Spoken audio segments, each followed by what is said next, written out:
ሰላም ጤና ይስጥልን የሐሳብ ዴሊ ቤተሰቦቻችን በዛሬው ይዘንላችሁ የመጣ ነው AI አዲስ አደጋ ተጋርጦበታል። አርቲፊሻል ኢንተለጀንስ በከፍተኛ ፍጥነት እየገሰገሰ ነው። መንግስታት በቢሊየን ዶላር እየመደቡም ይገኛሉ።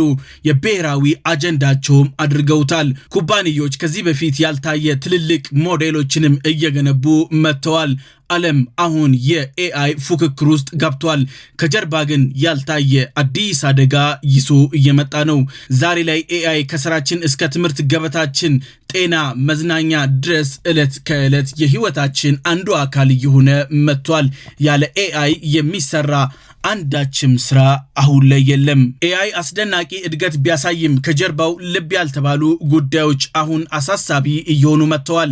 ተመራማሪዎች፣ መንግስታት፣ አካባቢ ጥበቃ ባለስልጣኖች ኤአይን የሚያንቀሳቅሱት የመረጃ ማዕከላቶች፣ ዳታ ሴንተሮች እጅግ ብዙ የኤሌክትሪክ ኃይል ፍጆታ፣ በተጨማሪም የውሃ ፍጆታቸው አሳሳቢ ደረጃ ላይ ደርሷል። የኮምፒውተር ሰርቨሮቹን ለማቀዝቀዝ ብዙ ቢሊየን ሊትር ውሃ ይጠቀማሉ። በተጨማሪም ግዙፍ ለማቀዝቀዝ የሚያስፈልጉ መሰረተ ልማቶችን ይጠቀማል። በዚህም የተነሳ ትልልቅ ከተሞች የኃይልና የውሃ መቆራረጥ አደጋ እያጋጠማቸው ነው። የኤአይ አብዮት ከጀመረ ጀምሮ የሰው ልጅ አዲስ ዘመናዊ ጉዞን ጀምሯል። ይህ ጉዞ ግን አሁን አሳሳቢ ደረጃ ላይ ደርሷል።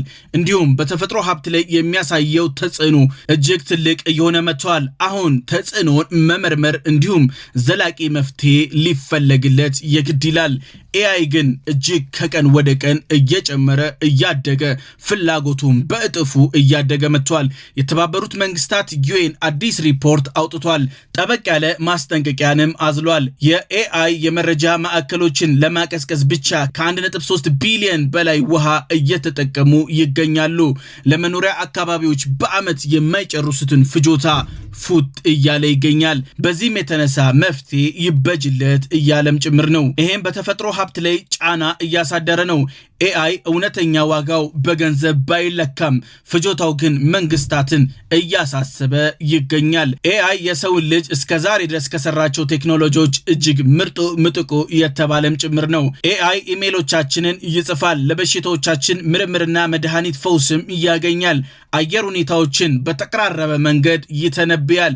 ብዙዎች ስራውን አስማት እያሉ ይጠሩታል። ምክንያቱም በጣም አስደማሚ፣ እጅግ ብዙ ሰው ሊሰራቸው የሚችሉ ተግባራቶችን በሰከንድ ውስጥ መፈጸም መቻሉ ነው። ለእውነታም የተቃረበ ስራዎችንም በስፋት ማቅረብ በመቻሉ ኤአይ እጅግ አስገራሚ፣ አስደማሚ፣ አጃኢብ የተባለም ጭምር ነው። ትልቁ አደጋ አሁን የሚጠቀማቸው ግብአቶች ለሰው ልጆች እጅግ ወሳኝ የተባሉ ናቸው። ከሁሉም ደግሞ የከፋው የውሃ አጠቃቀሙ ነው። ትላልቅ የኳስ ሜዳዎችን የሚያክሉ የኮምፒውተር ወይም የሰርቨር ክምችቶችን በአንድ ቦታ ላይ ይይዛል። እጅግ ውድ የተባሉ መሰረተ ልማቶችን ለግንባታ ይጠቀማል። የሰለጠነ የሰው ኃይል ይፈልጋል። ግዙፍ የኤሌክትሪክ ፍጆታ አለው። ብዙ ውሃ ይፈልጋል። ስራውን ለማስኬድ በቢሊየን ዶላር ይጠይቃል። ከፍተኛ የደህንነት ጥበቃም ያስፈልገዋል። የኤአይ አብዛኞቹ አገልግሎቶች በነፃ ቢገኙም ከጀርባቸው ግን ብዙ ቢሊየን ዶላር እየፈሰሰባቸው ነው። ብዙዎቹ በነፃ የሆኑት ኤአይዎቹ እስኪሰለጥኑ እስኪያድጉ ድረስ ነው። ጥሩ የሚባል ደረጃ ላይ ሲደርሱ ግን ወደ ክፍያ ስርዓት መግባት ይጀምራሉ። ኢንቨስትመንት ናቸው። የመረጃ ንግድም እንደማለት ነው። ከዓመታት በፊት ነፃ የነበሩ የኤአይ ዌብሳይቶች አሁን አገልግሎታቸውን ያለ ገንዘብ በፍጹም ወይ ፍንክች ብለዋል። የኤአይ መሰረተ ልማቶች 24 ሰዓት ለ7 ቀናት ያለማቋረጥ ይሰራሉ። የሙቀት መጠናቸው ከባድ ስለሆነ ከፍተኛ ጥንቃቄ ይደረግላቸዋል። የማቀዝቀዝ ስራ በየደቂቃው ይከናወናል። ይህ ደግሞ ከፍተኛ ውሃ ይፈልጋል። ትንሽ መዘናጋት በቢሊየን ዶላር ኢንቨስት የተደረገበት መሰረተ ልማትን ሊያወድመው ይችላል። ለምሳሌ እንኳን ብንመለከት ቻትጂፒቲን አንድ ጥያቄ ለመመለስ 10 እጥፍ ከጎግል የሚበልጥ ኤሌክትሪክ ፍጆታ ይጠቀማል። ይህ ማለት ለቻትጂፒቲ እና ለጎግል አንድ ጥያቄ ቢጠየቅ ቻትጂፒቲ የጎግልን 10 እጥፍ ኤሌክትሪክ ተጠቅሞ ነው የሚያገኘው። በዚህም የተነሳ ከፍተኛ የኃይል ፍጆታ አለው። የአንድ ሰው የቻትጂፒቲ ጥያቄ ይህን ያክል ኢነርጂ የሚፈልግ ሲሆን በዓለም አቀፍ ደረጃ ሲሰላ እጅግ ብዙ ኤሌክትሪክ ይጠይቃል። ለምሳሌ እንኳን ብንመለከት ከጽሁፍ ወደ ምስል፣ ከምስል ወደ ድምጽ፣ ከድምጽ ወደ ቪዲዮ ሲያድግ ፍጆታው በዛ ልክ እየጨመረ ይሄዳል። በ2025 በዓለም ዙሪያ ያሉ የመረጃ ማዕከላት ዳታ ሴንተርስ 448 ቴራዋት በሰዓት ኤሌክትሪክ ይጠቀማሉ። ይህ ፍጆታ ማለት በአንድ ትልቅ ሀገር ውስጥ አመታዊ የኤሌክትሪክ ፍጆታ እንደማለትም ጭምር ነው። ኤአይ አርቲፊሻል ኢንተለጀንስ ዓለማችንን እየቀየረ ቢሆንም ይህ ትልቅ ለውጥ የሚያስፈልገውን ግዙፍ ኃይል ማሟላት እጅግ አስቸጋሪ እየሆነ መጥቷል። በአንድ ዓመት ውስጥ ከ10 ቢሊዮን የሚቆጠሩ ቤተሰቦች የሚያበሩትን የመብራት ፍጆታ በአንድ ጊዜ የሚጠቀም ነው። የኤአይ የመረጃ ማዕከላቶች ዳታ ሴንተሮች ለምሳሌ በአንድ ሀገር ቢሆኑ ቢከማቹ ሰብሰብ ብናረጋቸው ከፍተኛ ኤሌክትሪክ ተጠቃሚ ከሚባሉ ሀገራት ስም ዝርዝር ውስጥ ይካተታል። ይህም ደረጃው ሲሰላ 10ኛ ደረጃ ላይ ይቀመጣል ተብሎ ይታመናል። ይህ የኤአይ ፍላጎት በዚህ ደረጃ የሚቀጥል ከሆነ እድገቱ ከ10 ወደ ላይ ከፍ ይላል ተብሎ ይጠበቃል። ከስፔን እና ከሳውዲ በላይ እንደማለት ነው የሚጠቀመው የኃይል ፍጆታ። አሁን የኤአይ ዳታ ሰርቨሮች የሚጠቀሙት የኃይል ፍጆታ የተሰላው በትንበያ አይደለም፣ ባለው ነባራዊ እውነትን ያገናዘበም ጭምር ነው። ፍጆታው ደግሞ ከቀን ወደ ቀን እየጨመረ መጥቷል። ሮይተርስ እንዳለው ከሆነ በ2030 የኤአይ መረጃ ማዕከላቶች የኤሌክትሪክ ፍጆታ 945 ቴራዋት እንደሚደርስ ይጠበቃል። ይህ መጠን ማለት የፓኪስታን፣ የባንግላዴሽ፣ የናይጄሪያ ጠቅላላ የኤሌክትሪክ ፍጆታ ሲደመር እንደማለትም ጭምር ነው። ይህን የሚያክል ኤሌክትሪክ የሚጠቀመው በተቃራኒው ደግሞ ውሃ በብዛት ይጠቀማል። ትልቅ የተባለ የውሃ ፍጆታም እንዳለው ሳይንቲስቶቹ እየገለጹ ነው። በ2030 የኤአይ የመረጃ ማዕከላቶች 9.3 ትሪሊየን ውሃ እንደሚጠቀሙ ትንበያዎች ያመላክታሉ። ከሰሃራ በታች ያሉ ሀገራት ማለትም በአፍሪካ ከ1.3 ቢሊዮን ሰዎች ለአንድ ዓመት ሙሉ ፍጆታቸውን የሚሸፍንን በአንድ ጊዜ የኤአይ ዳታ ሴንተር ፉት የሚለው ይሆናል። በዓለም ላይ ከሚገኙ ሰዎች ከግማሽ በላዩ አንድ ብርጭቆ ንጹህ ውሃ ለማግኘት በየቀኑ ከፍተኛ ትግል ያደርጋሉ። የኤአይ ዳታ ሴንተሮች ከፍተኛ ሙቀት ወደ አካባቢው ይለቃሉ።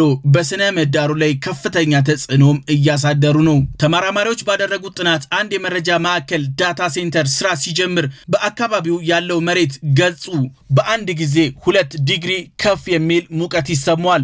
አልፎ አልፎ ደግሞ እስከ 9 ድረስ ከፍ ይላል። ይህ ማለት በአካባቢው ላይ ግዙፍ የተባለ ሙቀትን ይፈጥራል። ሲኤንኤን እንዳለው ከሆነ ሳይንቲስቶች የዳታ ሴንተር 10 ኪሎ ሜትር ርቀት ድረስ የሚዘልቅ ተጽዕኖ እንዳለው አረጋግጧል። በቅርበት ያሉ መንደሮች በሙቀት እየተሰቃዩ ይገኛሉ። በትንሹ ከ340 ሚሊዮን በላይ ሰዎች በዳታ ሴንተሮቹ ቀጥተኛ ተጽዕኖ ውስጥ ወድቀዋል።